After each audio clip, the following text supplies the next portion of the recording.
Баршаңызға қайырлы күн, сіздермен Гаухар. Бүгін біз баклажаннан ерекше дәмді осындай тіске басарларды жасаймыз. Қонақ келіп жатса, міндетті түрде осы тіске басарды жасауға кеңес беремін.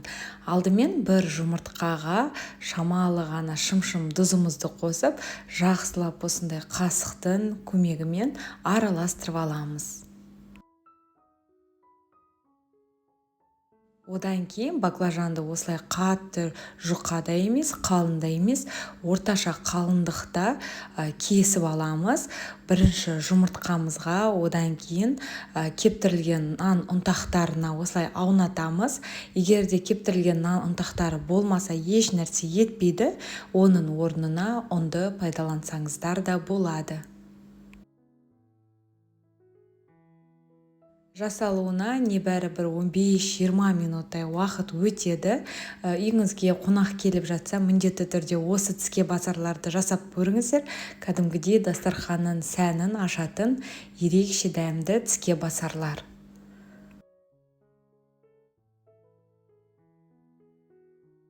Бір жұмыртқаға шамамен бір баклажан кетеді. Мінеке барлығын осылай жақсылатып аунатып болдық. Енді баклажандарымызды қорып аламыз. Ол үшін табамызға сәл ғана сұйық майымызды құйып, жақсылатып қыздырып аламыз.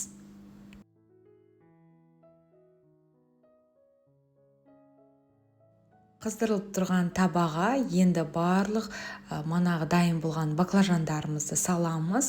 Орташа деңгейде сарғыш болғанша екі жағын жақсылатып қорып аламыз.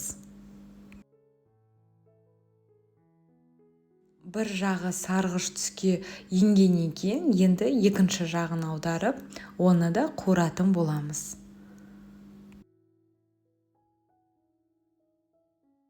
Баклажандарымыз қуырылып жатқан кезде соусын әзірлейтін боламыз. Соусын да жасалу жолы оп-оңай.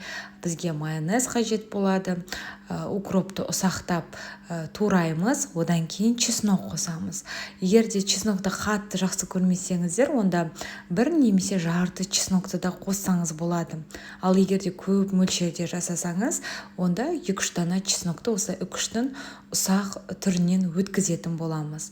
Одан кейін пергамент төселген табамызға осылай дайын болған соусымызды беттеріне жағып, барлықтарына осылай видеодағыдай жағып шығатын боламыз.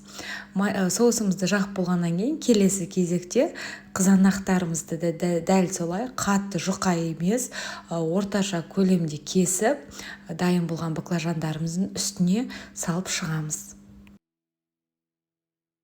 Ең соңында сырды, яғни ірімшікті 3-тің ұсақ түрінен өткіземіз.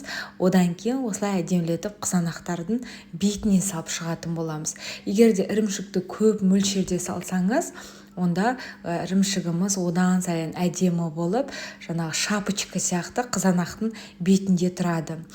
Конвекция режимі болса, конвекция режимінде 200 градуста 10-15 минут ірімшігіміз ергенше пісіріп алатын боламыз. Мінеке баклажаннан тіске басарымыз дайын болды. Рецепт ұнаса лайк басуды ұмытпаймыз. Сіздермен бірге болған Гаухар ас болсын.